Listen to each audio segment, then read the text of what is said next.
Ladies and gentlemen, please welcome Senior Director, Government Affairs, Palo Alto Networks, David Colbert. Okay, thanks, Rick. For our last panel of the morning, we're going to shift gears just a little bit. As everybody knows, the United States will hold national elections in about 2 short weeks. It's our first national election since 2016.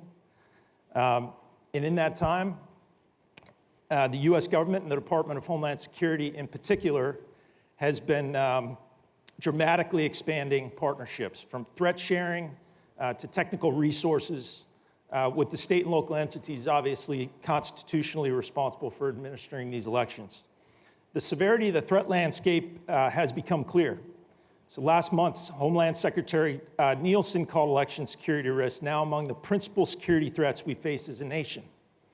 In a moment, the head of our global policy team, Gillis, will be joined up here by a distinguished panel of experts that are on the front lines of really protecting the integrity of our elections. But first, I have the honor of introducing DHS's top cybersecurity official. Among many other things, Undersecretary Chris Krebs has the responsibility for leading the department's efforts to protect the elections.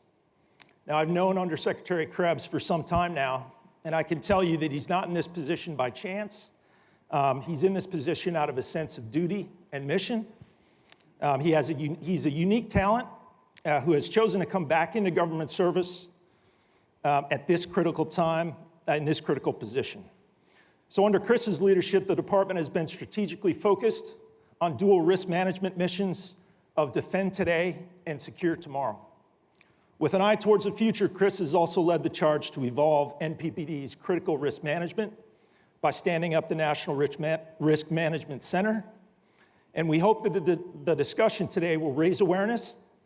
And it is my hope that Chris and good people like him in our security and policy communities continue to selflessly serve in these very difficult positions. And finally, above all, Chris has chosen to be with all of us today with the imminent arrival of his 5th child. So I'd also like to thank his wife, Emily, for giving a couple hours of Chris's time to us. So with that, I'd like to introduce our keynote speaker, Undersecretary Chris Krebs.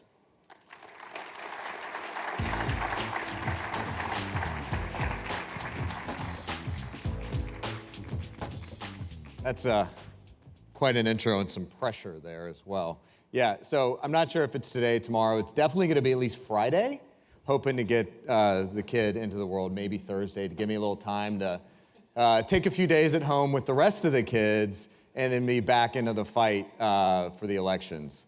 So 2 weeks from today, midterm elections 2018. Just a couple quick comments about where I see us and then what you as the American voter can do to help ensure and secure the vote.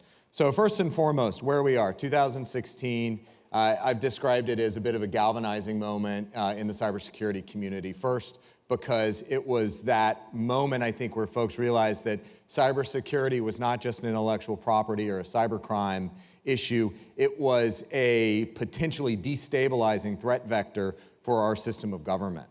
And that created a number of ripples across the interagency and the policy community, in part that we needed to better coordinate, share information, but also act on that information. So my organization, NPPD, has been working very closely with the state and local government and election official community over the last 2 years. Back in 2016, when we had threat intelligence, we had threat information on what the Russians were doing, there was a disconnect between the two communities. We're about to have Jim Condos from Vermont come up on the panel. And my predecessor and her team, when they reached out to folks like Jim, there wasn't a pre-established relationship.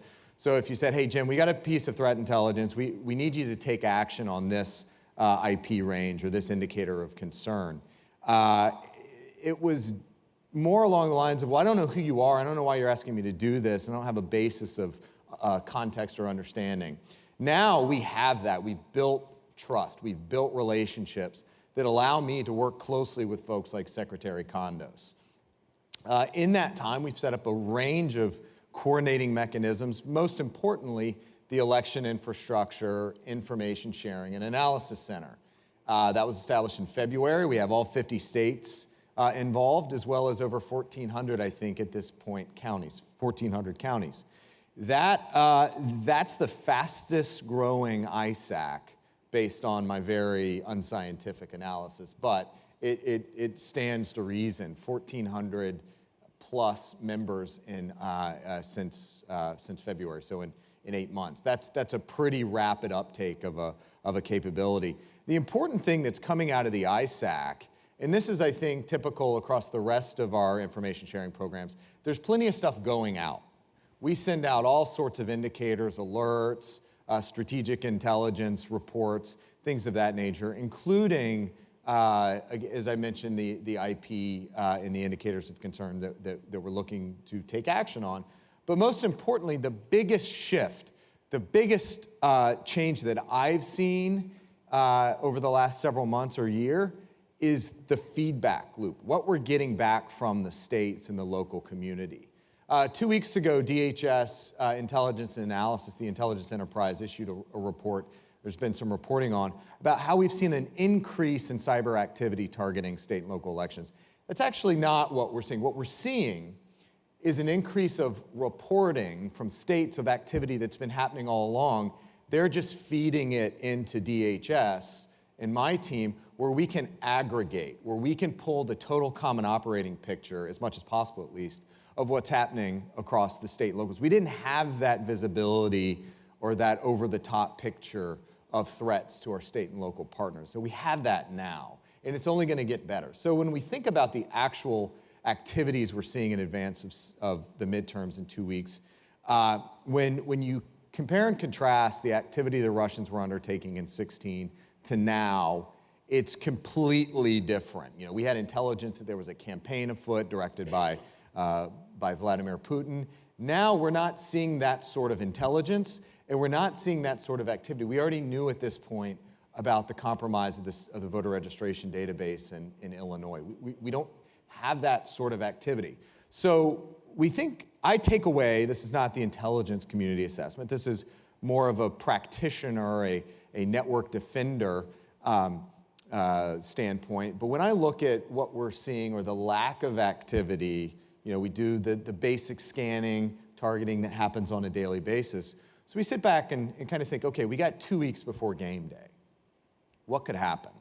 We know first and foremost that Russia's overall objective is to undermine our democracy, undermine our government. So sowing doubt, divisiveness, discord, that's the sort of thing they continue to do over social media and traditional media, sympathetic spokesmen, other propaganda pieces. It's really undercut the American system of government, the US system of government. So in this 2 week period, what could they do?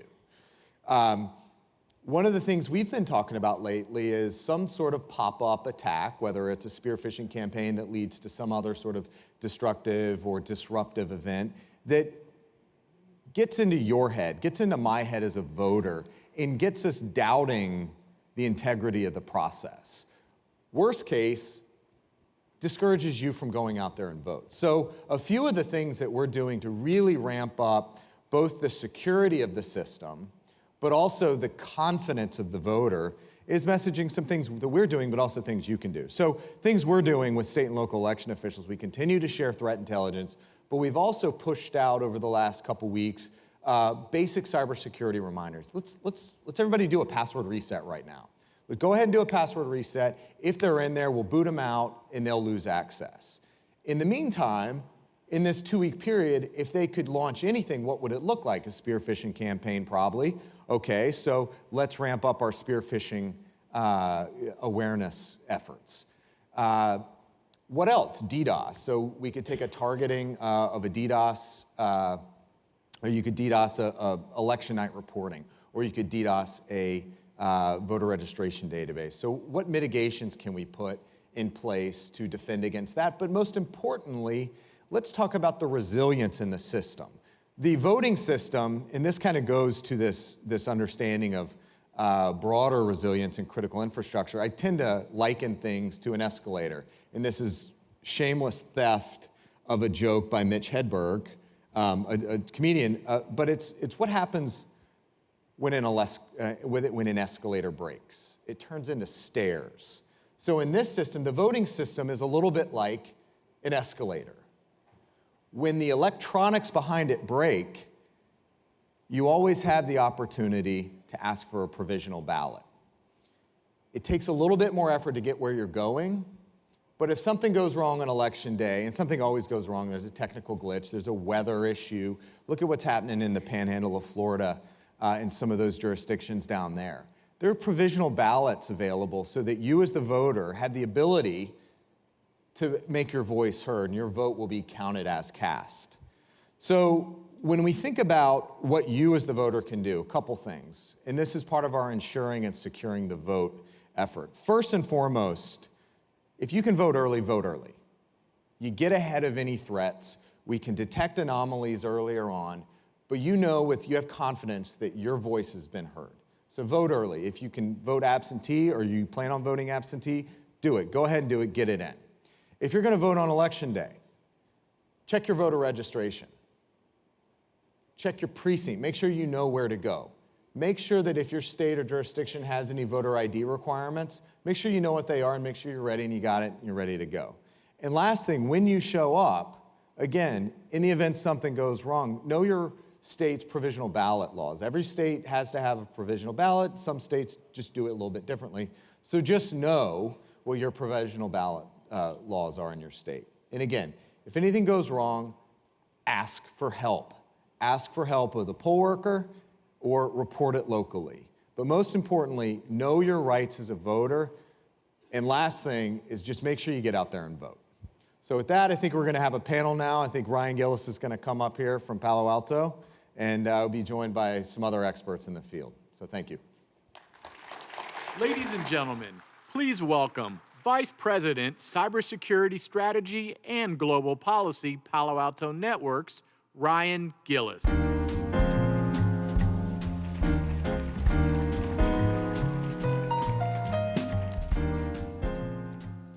Thanks, Chris. I'd like to call up on stage our panelists right now. We've got Robby Mook from the Belfer Center at Harvard, and Jim Condos, who's both the Secretary of State for Vermont and the President of the National Association of Secretaries of State.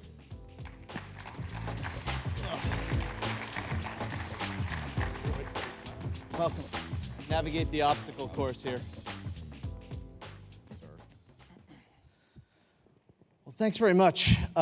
Chris, thanks for your opening remarks. I want to thank you all for being here. We thought with the election so close, this was particularly timely.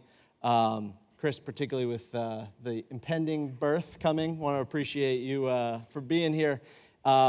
Anytime you're on a panel with Krebs, you have to bring strong sock game. So I'm a traditional sock guy, but I brought my anti-malware Palo Alto Networks socks, I like them. just particularly to be here with you today. So we wanted to get into this issue, of course, for the timeliness. When you look at election security, obviously, you need to put that broader issue into a couple of buckets. First is the election security of the systems themselves, from the voting rolls down to the actual electronic devices in some cases, and the tallying. There's also the security of campaigns themselves, and then the broader disinformation issues that can happen through social media and we're seeing elsewhere. All very important, all with incredibly diffuse stakeholders, and we tried to bring the leaders here to sample all of those different issues. I would note that while technology has made this far more prevalent and the last election has made this sort of front and center for us, these aren't necessarily new issues in elections. I spent some time early in my career as an election monitor across the Orange Revolution in Ukraine. I saw at one point we were in Moldova. I was in Moldova as well as Montenegro, and they voted to secede from Serbia.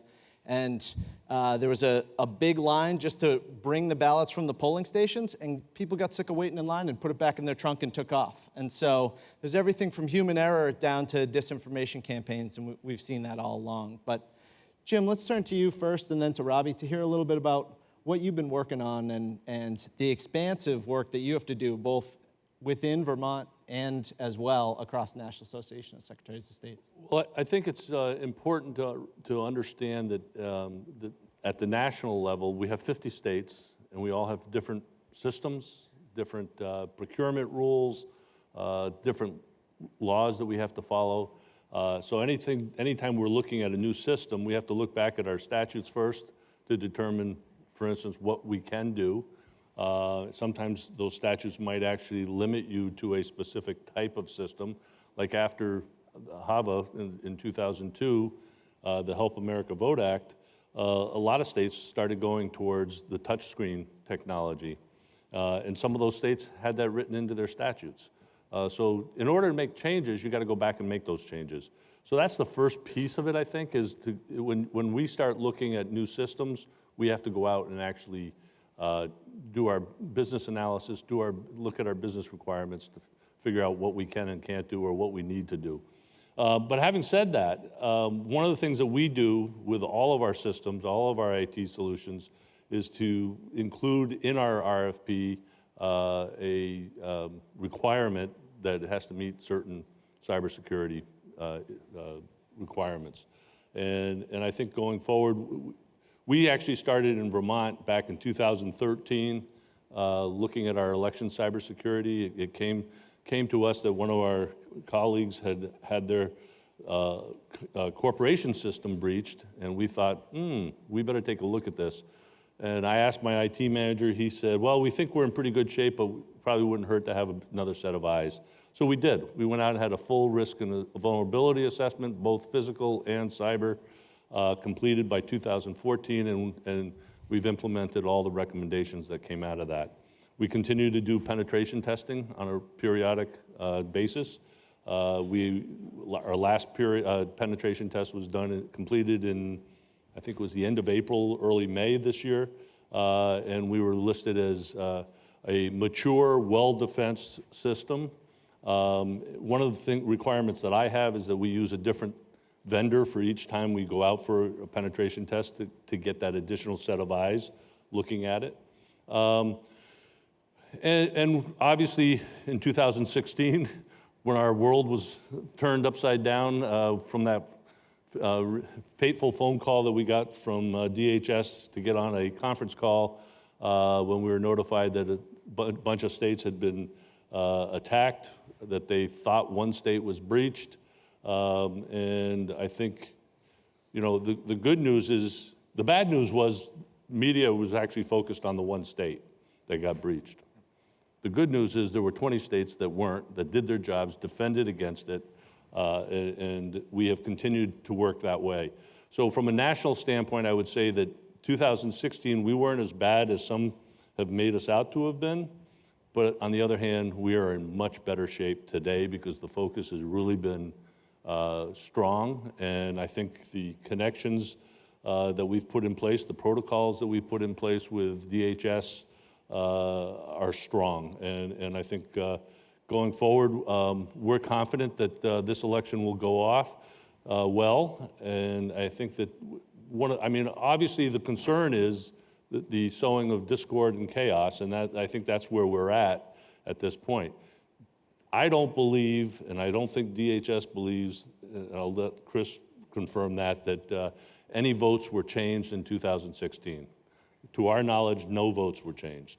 Because of Even better, we don't believe they had access to the tabulation equipment. That's true. For the most part, our tabulation equipment, I know in Vermont, our tabulation equipment is not connected to the internet by hardwire, by Wi-Fi, or by remote access software. And it's just a scanner, but we still have the voter-marked paper ballot. And as simple as that sounds, it's our biggest protection, that voter-marked paper ballot. We do a post-election audit within 30 days of the election. We've been doing them since 2006 in Vermont, and we've never seen a discrepancy. I also now have, because I requested from the legislature, the authority, which I didn't have before, that if I suspected anything, if I received a phone call from Chris or any of his colleagues that said, hey, we've got a problem, I have the ability now to pull the plug and go to a complete hand count throughout the state. And I'm not one that would be afraid to pull that. It's that important to me, so. That's fantastic resilience. Robby, you want to talk about your perspective on this, both from the work that you're doing at the Belfer Center, as well as obviously that being an evolution coming out of the 2016 campaign? Yeah, well, so I lived through the 2016 campaign. I survived the 2016 campaign. And we obviously were up close and personal with a lot of these challenges. After the campaign was over, I met up with Matt Rhodes, who ran Mitt Romney's campaign in 2012. We always say we're part of a very exclusive club of people who didn't win presidential campaigns. And so we were in our little club meeting. And I hadn't been aware that the Romney campaign had actually been hacked by the Chinese in 2012.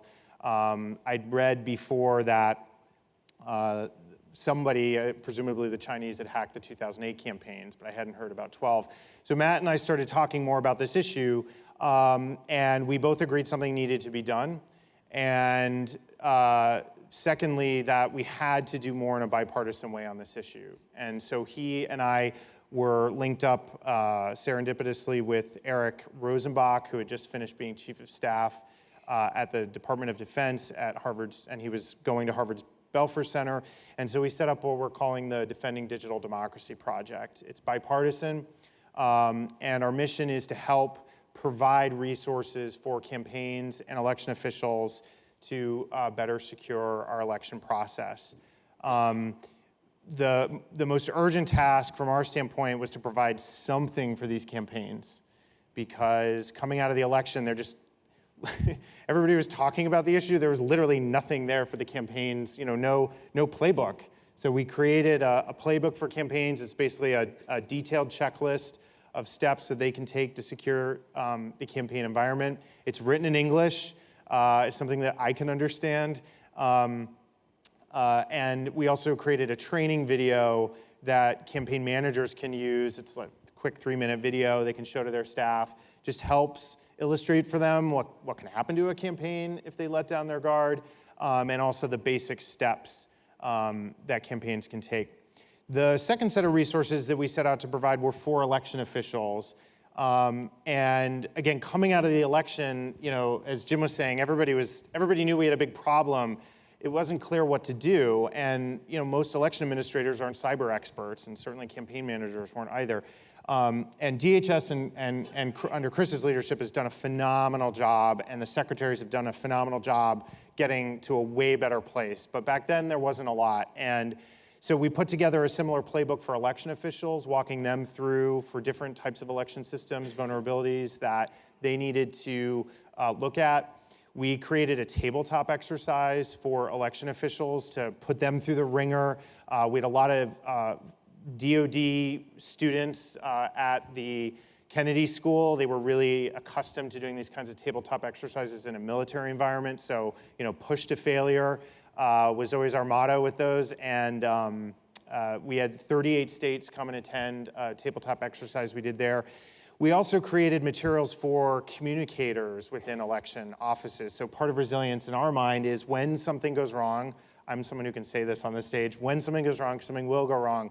Part of resilience in our view is communicating about it to the public in a way that actually increases confidence in the system, that talks about all those redundancies that are in place to protect everybody's vote. So that's been a focus for us as well. This year, we have some teams going out to 6 states to continue to help build capacity in states to do these tabletop exercises. And honestly, our hope is in a few years we won't even really be necessary anymore, because so much work will have been done. And it already, I can say from here, in a year, it's a whole different world out there. I'm actually really encouraged by the progress that's been made.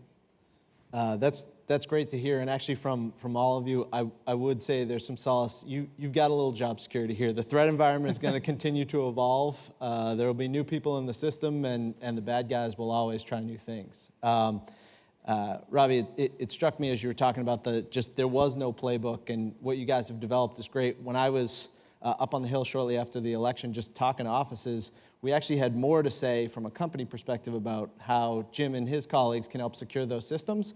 But we just had our Unit 42 threat intelligence team draw up, these are some best practices. So some of those resources are really important. Chris, you talked in your opening about the progress that had been made. How would you say, have we come far enough since 2016? How are you feeling about things? So I think Jim puts it the best, but this is a race without an end, right? It's not a sprint, it's not a marathon, it's not an ultra marathon. This is a game an effort that takes constant dedication every day. We have made substantial progress. I've talked about the ISAC. I've talked about some of the other services we provide, risk and vulnerability assessments now, I think to about 24 to 25 states. Cyber hygiene scanning, which is just external IP range scanning, looking for configuration errors to prevent these SQL injection attacks that we've seen in place. You know, in some cases, like I think as Jim said with Vermont, it's an insurance, it's a backstop. You know, we want to continue to offer capabilities and services because every state's different, every county's different. You know, we want to be able to fill the gaps where they're needed.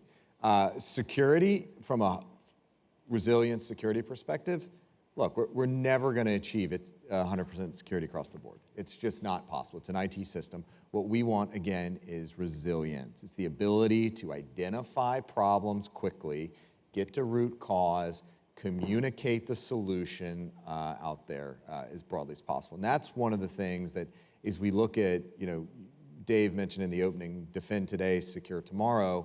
You know, yes, we're focused on defending the 2018 midterm election. But as we think ahead to 2020, it's retiring some of these legacy systems out there. It's getting better capabilities out there. It's getting paper and auditability out there as broadly as possible. Auditability is a key tenet of IT security in general, should be the same for elections. Yep, absolutely. Please. Just want to offer, just to follow up what Chris was just saying, as an example, voter registration databases are what appears to be a target. And I can give you two examples of what we're doing. First, we back up our voter registration database on a daily basis. Every night that thing is backed up.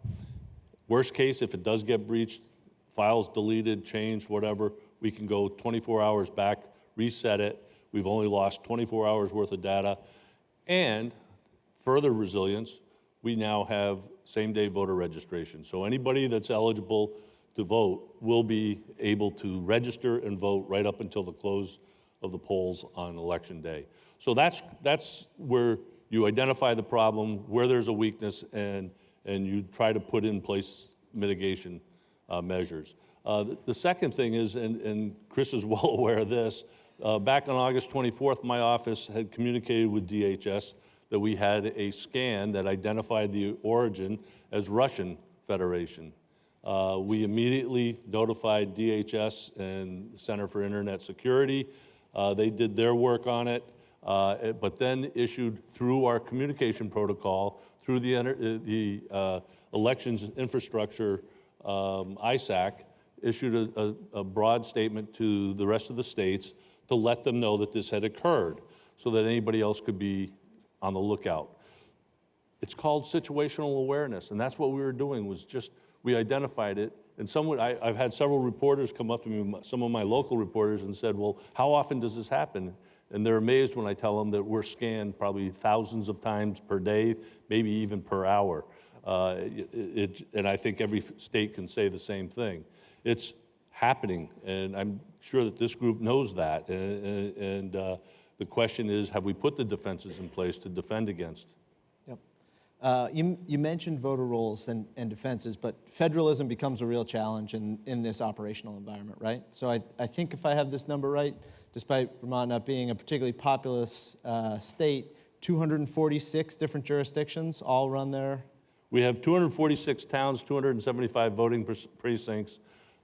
We have 625,000 people statewide, which is probably a small city block in New York City. And so how do you deal with the technological challenges of getting security into the hands of not just the voter rolls, which you can control, but down to the tabulation systems, the voting machines, et cetera? So we have a strict chain of command with regard to the memory cards that operate the optical scanners. And those memory cards are not sent. First of all, there's 2 of them sent to each polling district, and they're not sent till just about last week, I think. For this coming election. They keep them under lock and key in their vault. There's a sign-up sheet whenever anything moves that has to be signed off on. So we have that chain of command that goes along with it. They do a logic and accuracy test about 10 days before, so just about now they'll be doing the logic and accuracy test, and then they'll make sure that it's cleared out on election day before they start the machines up, the tabulators. Only about half of our towns actually have tabulators, but they represent about 80% of our vote. The rest of the towns are hand count. And for those out there who think that hand count's the way we should go, let me tell you that we find the most discrepancies in our vote counts from hand count towns. And the human eye, it is what it is. But having said that, we follow that up with, we have multi-factor authentication with our town clerks who have to access our election management system. So it's not just a simple username and password. They have to go through the two-factor authentication. And we actually earlier this summer did a 2-hour WebEx through our penetration vendor for all of our town clerks around the state. And we had, I think, 235 out of 246 that actually took it, and that number may have climbed. That was back in June, that number. But it's a 2-hour WebEx basically on secure the human. Explain to them what's actually going on, what they need to know about cybersecurity in a very basic format. We have town clerks who have difficulty turning on the computer to the ones that are completely very savvy with it. So we have towns of 70 people. Our largest town in Vermont is 40,000 people. Our second largest is 20,000. And then it goes down from there. So we have different levels, and we have to try to put together a plan for them that they can understand, but also that helps them. And we fully recognize that 80 to 90% of all breaches were caused because of a phishing email that they got in, and you know well about phishing emails. Yeah. Fortunately. Robby, talk a little bit about the exercises that you all have conducted, and candidly, even if we figured everything out and the adversary didn't advance, it's important for the people that are going to run these things to prepare for and be ready for a worst day scenario. Yeah, well, like I said, they're built to get to failure. So the point is we got to force the officials to fall on their face and have to learn to deal with that. And in fact, I think, well, let me just say, it's a complicated exercise, but it's straightforward in as much as we simulate an election day, we have polling places, we have an adversary, a foreign country called Compromat that comes in and promulgates information operations, but also breaks into all the different aspects of the election system: voter registration, e-poll books, the machines, the tabulation and reporting system. So we kind of stress test across that spectrum.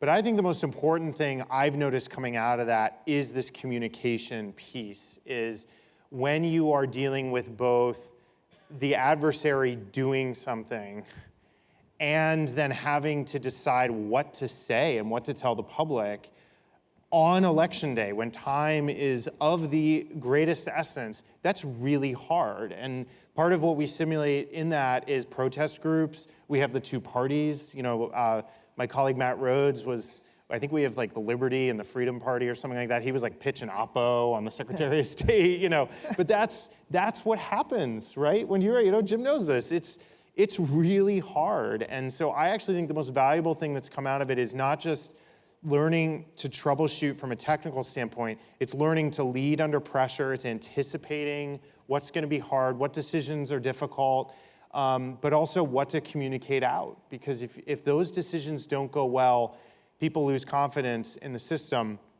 On the flip side of that, I'm come out of politics, Rahm Emanuel always used to say, never lose the opportunity in a disaster. And I actually think for some election officials and someday, something bad is going to happen, and it's actually going to increase trust in the system because people will learn about the things that Jim's talking about. Guess what? We have a paper ballot. We can shut down the machines and count those by hand. And the analogy I always use is, banks get hacked all the time, but I don't see people on the street who say, I'm not putting my money in a bank. And I hope, and I know at some point we're going to get to the point where people say, I know when I fill in that bubble on my ballot, it's going to get counted one way or another. Chris, how are you working on the exercise and training challenge in coordination with states? So I actually was up in Cambridge last year for the December exercise, and then DHS, we've provided a number of trainings, not just to state election officials, but also to campaign officials. We had we were down in Austin, Texas with the RNC a few weeks back, Matt Masterson, with state party officials, offering the same service to the DNC. And then in August, we hosted an exercise, 44 states plus the District of Columbia. It was a 3-day exercise. It went over a period where there was a primary, so we didn't get all 50 states. But just walking through a lot of these same things. It's the technical attack. We see a technical issue. But then from a complex coordinated attack perspective, what does the information operations side of this look like? And I think that's the thing we really, really have to be mindful of, is even just the diversity of systems and jurisdictions in Vermont alone. And this is not, some people say, oh, it sounds like security by obscurity, but there is a certain degree of security by diversity. What I mean by that is it creates an additional level of complexity in what the adversary has to do. So when you think about the threat model, as Russia would be attempting to get in and interfere with our elections, it's not necessarily that they're trying to get into all 245 jurisdictions and actually manipulate vote counts. I think really what we're thinking through right now is, how do they get into one and raise the specter of their ability to broadly compromise, and then pivot over to social media and bang, amplify, amplify, amplify. That's voter suppression right there. That is getting in there and undercutting the confidence in the American voters' belief in the system. So that is, in part, what we've really been hitting on hard is identify the problem quickly, communicate quickly. Whether, it's the Secretary of State, Jim, saying, look, I yanked the plug on that system, get out there and vote. You've got a tool of, or a kit of tools that you can use on election day if you need to respond. You can extend voting poll hours, things like that, ensuring that everybody that wants to vote has the opportunity to vote. Great. Robby, from an observer's perspective and working on this across the country, what do you think the greatest area of improvement is right now? On elections specifically? On elections specifically, what do we need to continue to improve? From my perspective, I think there are 3 things that would help. One is, I just think Congress needs to appropriate more money. That's not the be-all, end-all, and I think sometimes it's made out to be. Culture, focus, initiative, those are more important. But with more money, we can get some of those old machines and old systems offline and improve.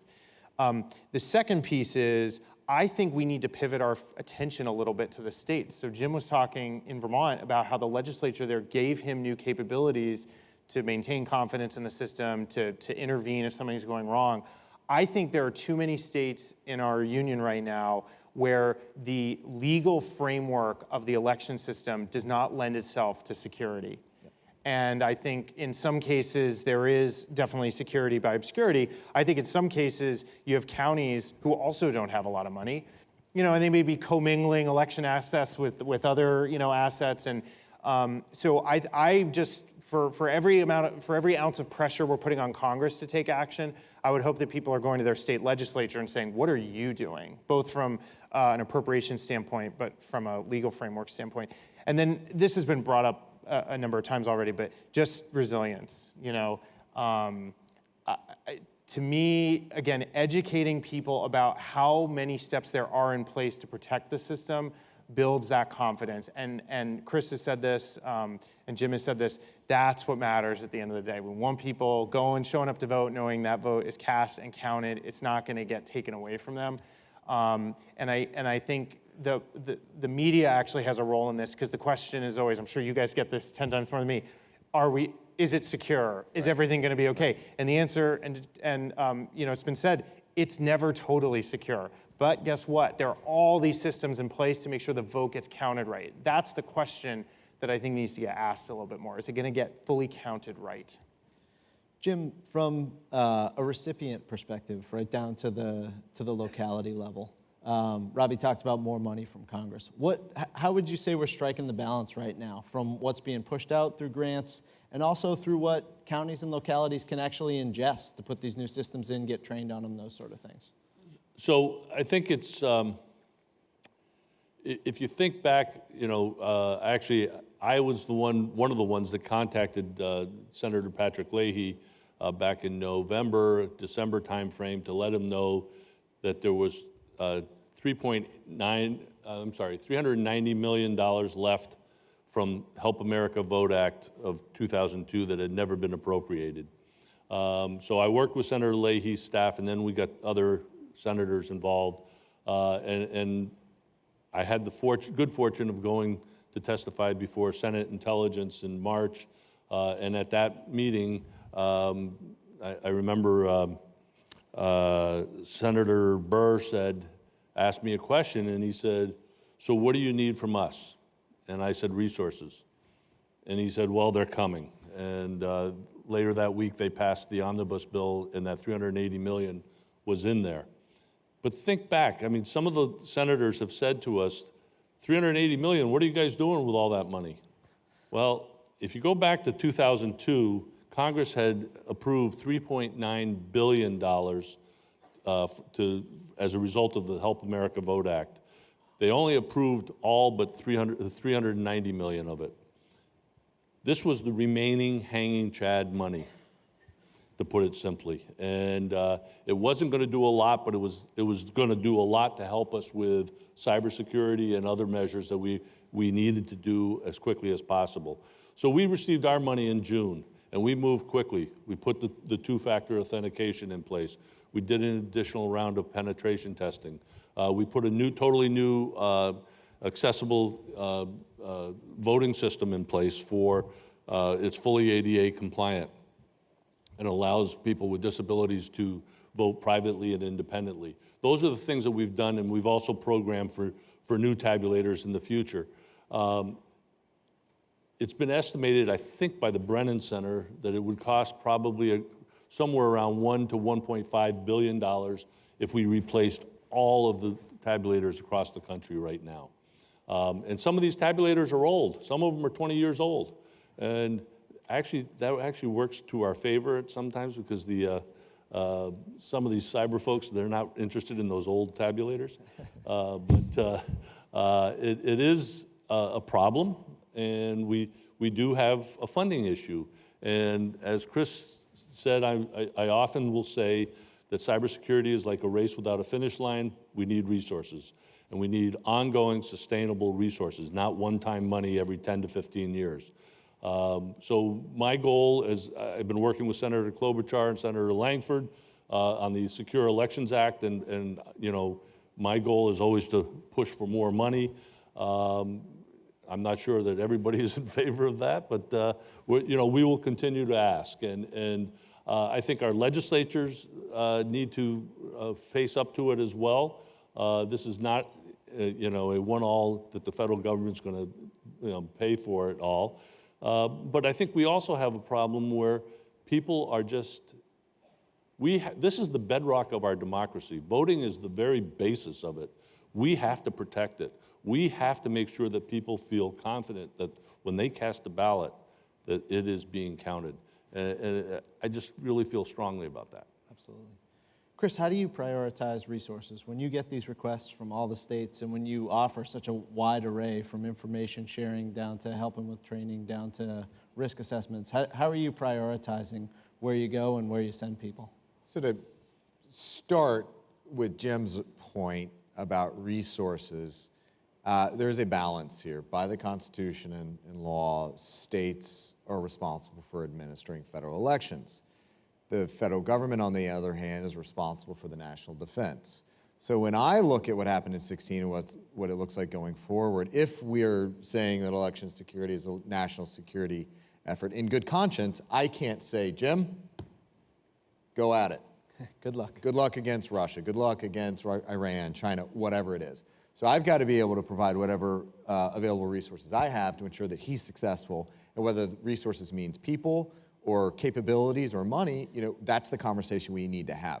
I think going back to what's next after the 380 million in the Omni, the question we need to have going forward is take a cost build-up approach. What is the gap in Vermont? What is the gap in Pennsylvania? What's the gap in Georgia, Louisiana, South Carolina, New Jersey, Delaware, those states that have the touchscreen equipment? What's the gap? What's the delta that they need for investment?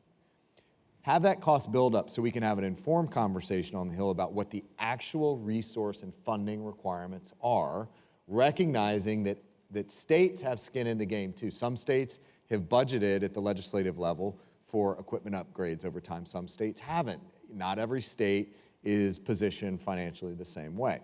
Now, moving into DHS space, we got money as well in the omnibus, about 26.2 million, to help build out my teams, to help build out my analysis teams, some of the information sharing capabilities we have. So a lot of the things that we do, cyber hygiene scanning, the resourcing of the elections infrastructure, ISAC, that stuff's scalable. It's not, I got to put this person here or that person there. The risk and vulnerability assessments, there was a narrative going around early on that there was a wait list. It didn't turn out to actually be a thing. We had the ability to prioritize, in part by the critical infrastructure designation of election infrastructure. We were able to prioritize states at the very top of the list. And I've got enough bandwidth across my teams that if a state wants a risk and vulnerability assessment, which is about a 2-week program, it's a 1 week on-site, 1 week off-site, it's basically when do you want it? When can you take it? There's some prep work. You got to kind of figure out what your environment looks like. We've got to do some legal agreement and understanding of what the scope of the assessment is. But resourcing and prioritization with states and local officials has not been a challenge of late. What I see as the biggest challenge is going to be the run up to 2020. When we get through the midterm, everybody, keep in mind, folks, that the election doesn't stop at midnight wherever you are in Hawaii on the 6th. There is a after-action process. There's canvassing, there's auditing in some states, there's the certification, and you probably stretches into December for you. The election officials will be full up on the midterms well through the end of the calendar year. So after that, when we can do the after-action process, we can figure out what the gaps are, the delta is, both on the finances, but also the analysis and the HUNs, or the incident response stuff that we have to do. My sense of things is that state and local requests in general are already on an incline. And that's, look at the ransomware attacks that are happening out there across the country targeting state and local election officials. We're already being flooded with requests, and it's only going to get more, I think, from state and local election officials after the 18 and the run-up to the 2020. Robby, we focused a lot on the election security of election systems. Talk a little bit about the campaign, truly startups, volunteers, people using their Gmail. How do you begin to get your arms around that? Yeah, it's really hard, and I think this has been the space where movement has been a lot slower. An interesting fact, actually, about our campaign was, most people don't know, Hillary Clinton for president, the campaign organization was never hacked. So if you sort of think about that, the DNC was hacked, and it wasn't just John Podesta's emails. It was about 10 people's private emails that got hacked, and a lot of those emails got released. They just didn't really get in the news as much. And so it's both that these are startup organizations, it's that the weapon is information, right? So someone could steal your candidate's medical records from a hospital and release those, right? That occupies the media for a week instead of the message that you need to get out there, right? But I think the reason this has been slowest is resources. Campaigns do not have the resources to go out and get world-class cybersecurity protection, but in our case, we had world-class cyber adversaries, right? All that said, our campaign, there were, from the forensics I've seen, hundreds, thousands of attempts to get into our campaign. We had simple things in place that prevented that, like two-factor authentication as a number one. But culturally, like one of the things I say I did not do a good enough job on was culturally, I should have had every staffer come in and sit down with my security guy, we had one, and go through their personal email and all of their accounts and make sure they were locked down. We had a business rule not to put campaign stuff on personal accounts, but that wasn't fully happening, and that's on me as someone sort of setting the cultural tone. So I think we need to do a lot more on infusing this in the culture. We haven't seen as many breaches in 18 as we did in 16 or to the same degree. And so I think some people in conversations I'm having are taking that as, well, that was a Hillary thing or that was a 2016 thing. We don't need to worry about that. And I obviously don't think that's the right approach. I'm also worried about new threats, so in particularly financial. So one way to hurt a campaign is to take away their ability to communicate their message, right? So that's throw a bunch of information out in the water that gets the press talking about bad things rather than your proactive message. Another way is to steal your money. So we've already seen examples this year of social engineering where people they'll break into someone's email, they'll see traffic about a media buy, and they'll email a staffer and say, hey, that buy you were gonna place on Wednesday, we've got new wiring information, just need you to wire it here. When we think about both parties are spending over $1 billion this year on campaigns, that's a lot of money to steal. So that's one thing I'm worried about. And the other thing I'm worried about is DDoS against the websites. You can raise $1 million in a night if you give a convention speech, right, your convention. You DDoS that site, that candidate's lost $1 million. That's not money they can get refunded or script clawed back. It's just gone. And then a third one that I'm a little less worried about is, fake sites, basically. Or that's another way to steal money, too, is to set up, fake campaign website with a donation link, and they're just stealing money. So I think it's both. We're not doing what we need to do with regards to what we saw in 16. I also don't know that campaigns are afraid enough about other things we haven't quite seen yet. No, that's great. It sounds like campaigns are increasingly a target of what is widely used as business email compromise. There's actually a lot of work going on between the FBI and security vendors that I think we could plug in to be a resource for that as well. Well, and to that point, the other thing that Matt and I are doing, this is in front of the FEC right now, we're trying to create, the campaign finance law makes it harder for campaigns to get the services they need. Yeah. And so we're trying to smooth some of that out so that hopefully we have systems in place where campaigns, if they want it, they can get the protection they need. Yep. It's also notable to hear that you had a security guy, right? I think that in part is indicative of being a large national campaign too, but when you look across the spectrum, I don't think a lot of upstart campaigns have a security guy on the initial payroll. Well, and I don't want to burn up time. It's really interesting, the story of this. We brought on a security guy because we knew the Chinese had hacked other campaigns, but we thought it was an espionage threat. Not an information operation, not a doxing threat. Yep. And that's why, again, I just worry some of these managers are going into 2020 campaigns, building out for the 2016 campaign, and not thinking holistically about all those threats. So again, we're trying to do something about it. It's easy to sit on stage and just say, oh, everything's terrible. We're trying to do something about it, but campaigns, it's like the awkward relative that shows up at Thanksgiving. It's just awkward for the government to engage with campaigns. Yeah. And it's awkward for corporations. There's a bunch of laws and rules. Campaigns are inherently partisan. They fight with each other. So again, Matt and I are trying to be some of that connective tissue in a bipartisan way to smooth some of those pathways out. That's great. Chris, back on the technical side, you talked a little bit about the ISAC and the sharing. What kind of technical information are you sharing? Is it all the way from bulletins to look down for these IOCs? What's the technology that you guys have collaborated on to do that? So we've got the kind of the softer stuff, and that's the bulletins that go out that say, hey, look at this, look out for this SQL injection attack that Vermont saw, or look for this this spear phishing campaign that another state out on the West Coast saw. It's those just tippers and cues. But then, going down to the very technical layer through the ISAC, over the course of many years, DHS has worked with the multi-state ISAC, which is the ISAC for state and local governments, to deploy what's known as an Albert sensor. An Albert sensor is an intrusion detection system that is much like what the federal government deploys. In fact, it's similar technology. And we were able to load it up with the same sort of indicators. So we've really been aggressively pushing out known advanced persistent threat actors, whether Russian or others, declassified indicators to help put the network defenders at the state and local level on a better footing. And it's not a proactive blocker. It's not an intrusion prevention system. It is a detection. So it'll alert.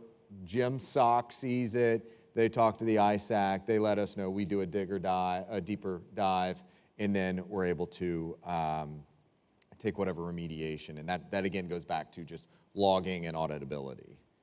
And I just wanted to just offer too that one of the most important things that I think has come out of this whole process since 2016 is simple communication. Yeah. And we really improved the communication level between state and locals to the DHS, the Fed, and our federal partners. We now have protocols in place to communicate.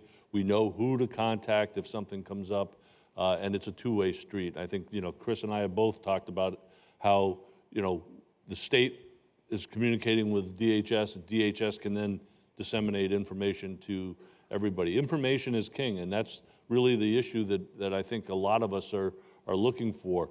And think back to 2016 when Secretaries of State in August of 2016 were told to get on that phone call with DHS. We were told at that time that they were considering making us a critical infrastructure. We had no idea what that meant. And it wasn't even the night before the designation actually happened in January, we were on a conference call with the Secretary, and he didn't mention anything to us that the next day he was announcing critical infrastructure designation. That was January of 17. It wasn't until probably, I think it was June of 17, that the states actually received the information on what the designation meant. So it was a rocky start to begin with, but I can tell you that the communications have improved tremendously, and we're all on the same page, and we're focused and moving forward.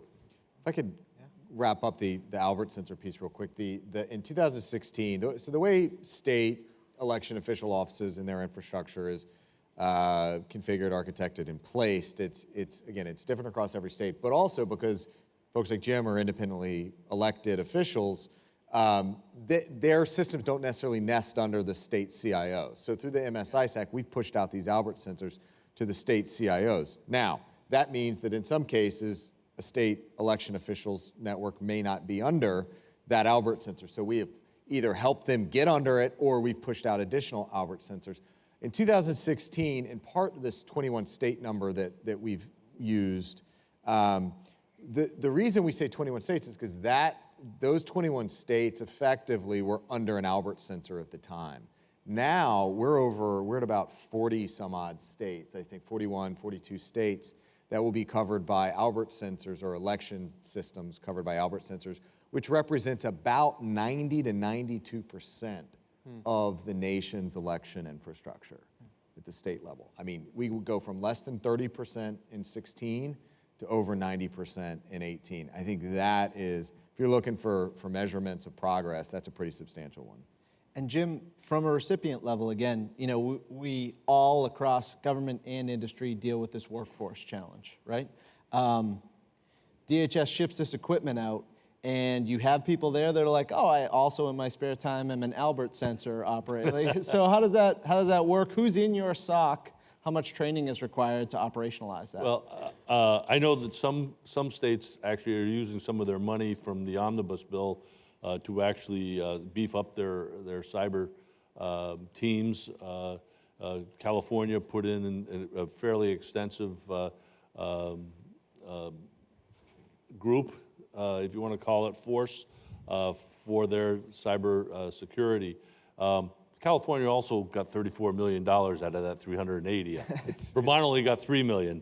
But it's because you guys are so far ahead. Well, I'd like to think that. But I think the other part of it is that, for instance, my IT manager is actually is a former Department of Defense.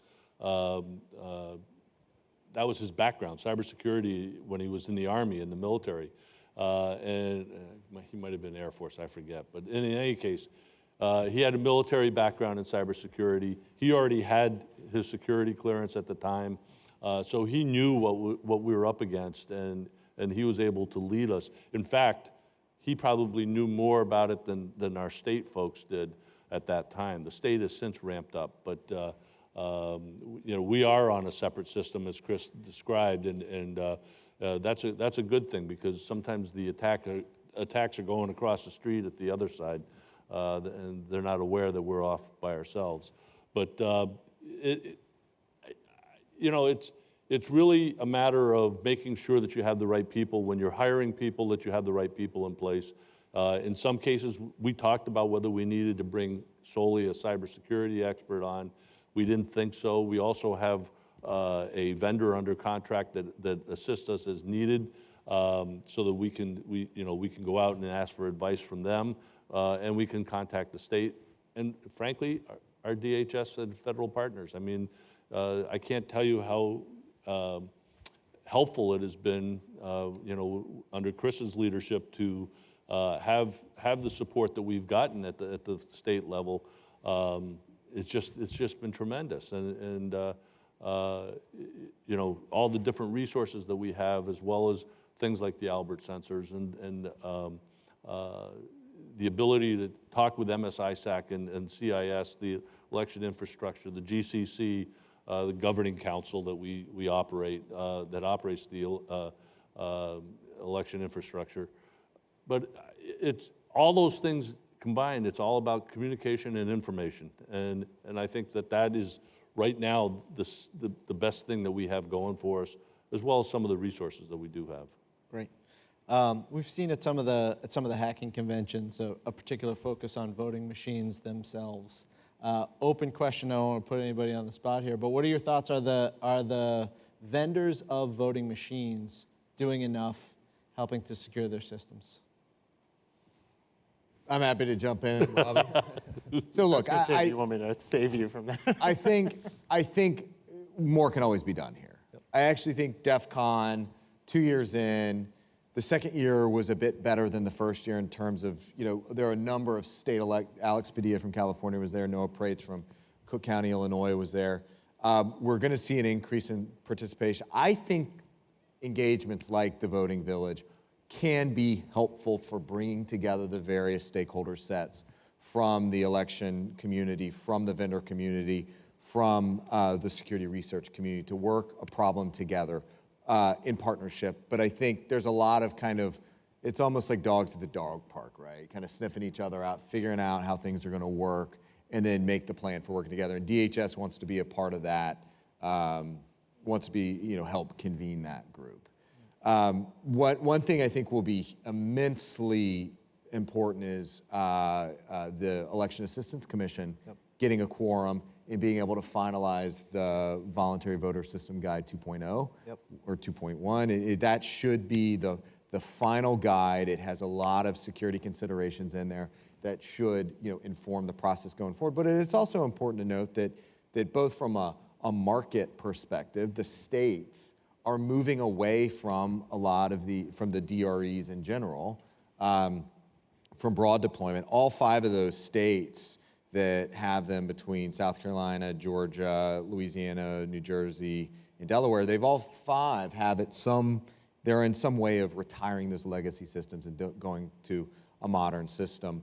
There's been some hiccups in the process, but they're all moving that way. Pennsylvania, same thing. They're moving down that track of retiring their legacy system. So the market's already going there. It's just now we got to make sure that the states are enabled and empowered to make the procurements they need. And you mentioned those guidelines that are being revamped right now. Do you think they adequately deal with a fundamental challenge of unintended consequences we've seen in this sector, but we've seen it in other industrial control systems sectors, which is the intention of trying to drive security through certification can sometimes prevent the ability to update those systems as new vulnerabilities are discovered or new threats evolve? Well, I mean, in part, we're dealing with the unintended consequences of HAVA itself. I mean, moving away from the butterfly ballots, the hanging chad, the levers, things like that, introducing DREs more broadly, because they're easier to manage, they're easier to deploy, things like that. This is a community that's well aware of unintended consequences. So for sure, that's something, factoring in security friction into the process. So security friction does not become in and of itself a voter disenfranchisement or suppression method. Great. I would just add to that, I think more research just generally would be a healthy thing. Yeah. Like I don't think we invest enough. I think there's an opportunity through state universities or creating centers of excellence, however it's done, just to research this, because red teaming is, I'm not a cyber expert, but it's a good thing just inherently. I think we need to be doing it with our campaigns. But I think the more we do it in the most realistic way possible and with the intent of creating best practices, the more we're focused on those things, the better. I won't speak for DEF CON, but our principle at Belfer has been, are we building capacity? Are we helping states get better? And I think it's easy to always create situations to make the system look vulnerable. I think it's different to build capacity, build foresight, develop research that helps people look ahead. Great. Well, thank you very much. Any closing remarks from any of the esteemed panelists here? I'd just like to just say that, the 50 states are working hard, they're focused. We are concentrating on cybersecurity in many different forms, and some of that goes to the equipment itself. But as I tell people often, to go out and purchase new equipment, it's not like we're gonna walk into Best Buy and say, I want 200 of those off the shelf. This all has to be looked at from, we have to do our business analysis, our business requirements, check our statutes, make sure we don't have to go change statutes. I know I've said that before, but that's the real world around government agencies, and we have to do that.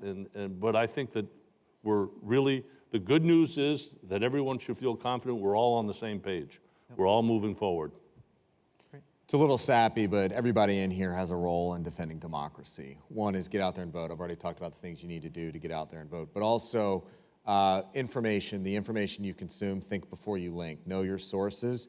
Our adversary, again, whether it's Russia, China, or others, continue to push messaging to manipulate or in some cases undermine the system.